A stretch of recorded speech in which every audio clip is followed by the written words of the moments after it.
Hi friends, welcome to Tilaka's Kitchen. நான் புட்டு கொத்து செய்ய போகிறேன். சிக்கன் சேர்த்து அது எப்படி செய்யணும்னு காட்டுறோம். வாங்க வீடியோக்குள்ளே போவோம். இப்போ ஒரு பாத்திரத்தை அடுப்பில் வச்சு கொஞ்சம் எண்ணெய் விட்டு இந்த சிக்கனெல்லாம் கழுவி அதில் தனி மிளகாத்தூள் உப்பு மஞ்சள்லாம் சேர்த்து கொஞ்சம் எண்ணெயில் ஃப்ரை பண்ண விடுவோம். இப்போ இதெல்லாம் நல்லா கொஞ்சம் ஃப்ரை ஆகிட்டுது. இப்போ இதில் வெங்காயம் எடுத்து வச்சுருக்கிறேன். ஒரு 2 வெங்காயம் கட்டமாக கட் பண்ணி அதுலேயே பச்சை மிளகாய் கருவேப்பிலை ரம்பை எல்லாம் சேர்க்குறேன்.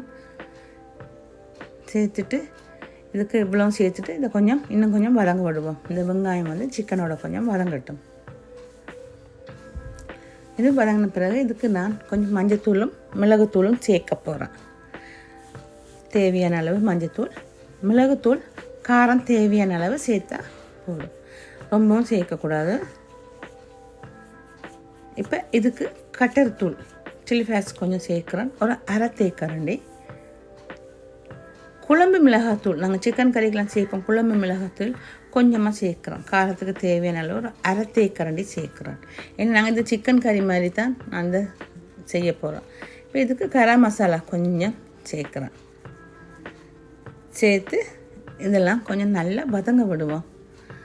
இதெல்லாம் கொஞ்சம் நல்லா வதங்க விடுவோம். கொஞ்சம் தேவையான அளவு உப்பும் சேர்க்கணும். உப்பு பார்த்து தான் சேர்க்கணும். நாங்கள் இப்போ சேர்க்கலை, புட்டெல்லாம் சேர்த்து போகிறது தான் நான் உப்பு சேர்க்க போகிறோம். இதெல்லாம் கொஞ்சம் நல்லா வதங்கிட்டு இந்த சிக்கன் கறி இந்த வாசனை கொண்டு வரும். நாங்கள் இன்னும் குழம்பு மிளகாத்தூள் சேர்த்துருக்குறோம், கரம் மசாலா சேர்த்துருக்குறோம். இப்போ இந்த சிக்கனெல்லாம் கொஞ்சம் நல்லா வதங்கிட்டு இதுக்கு கொஞ்சமாக தண்ணி சேர்க்குறேன். அந்த சிக்கன் இன்னும் கொஞ்சம் அந்த கிரேவி மாதிரி வாரதுக்கு. சிக்கன் குழம்பாக இருந்தாலும் நீங்கள் புட்டு இந்த மாதிரி செய்யலாம். சிக்கன் கறிகள் இருந்தாலும் புட்டு இந்த மாதிரி செய்யலாம். இப்போ தேவையான அளவு உப்பு சேர்க்குறோம். சேர்த்து நல்லா மிக்ஸ் பண்ணுவோம்.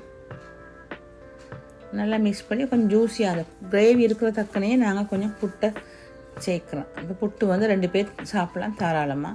இப்போ இதெல்லாம் நல்லா மிக்ஸ் பண்ணி வதங்க விடுவோம். இப்போ டேஸ்ட்டை பார்த்துக்கொள்வோம். உப்பெல்லாம் ஓகேயா, உப்பு காணுமா அதெல்லாம் பார்த்த பிறகு இதுக்கு சோயா சாஸ் கொஞ்சம் சேர்க்குறேன். சேர்த்து தக்காளி சாஸ் கொஞ்சமும் சேர்க்குறேன். டொமேட்டோ சாஸ் கொஞ்சமும் சேர்க்குறேன். உங்களுக்கு தேவையான எக் முட்டை ஃப்ரை பண்ணி சேர்த்துக்கலாம். இப்போ இதெல்லாம் நல்லா மிக்ஸ் பண்ணிவிட்டு நாங்கள் டேஸ்ட்டெல்லாம் பார்ப்போம் ஓகே இருக்கான்னு. இதுக்கு நான் முட்டை இதோட சேர்க்கலை, முட்டை தனியாக ஆம்லெட் போட்டு வச்சுருக்கேன். இப்போ இதெல்லாம் நல்லா மிக்ஸ் ஆகிட்டுது. இப்போ டேஸ்ட்டெல்லாம் நல்லா இருக்குது. இதே மாதிரி நீங்களும் ட்ரை பண்ணி பாருங்கள். பழைய சிக்கன் கிரேவி இருந்தாலும் பிரச்சனை இல்லை, இந்த மாதிரி செய்யலாம். பிடிச்சிருந்தா நீங்களும் இதே மாதிரி செஞ்சு பார்த்து லைக் பண்ணி ஷேர் பண்ணி சப்ஸ்கிரைப் பண்ணுங்கள்.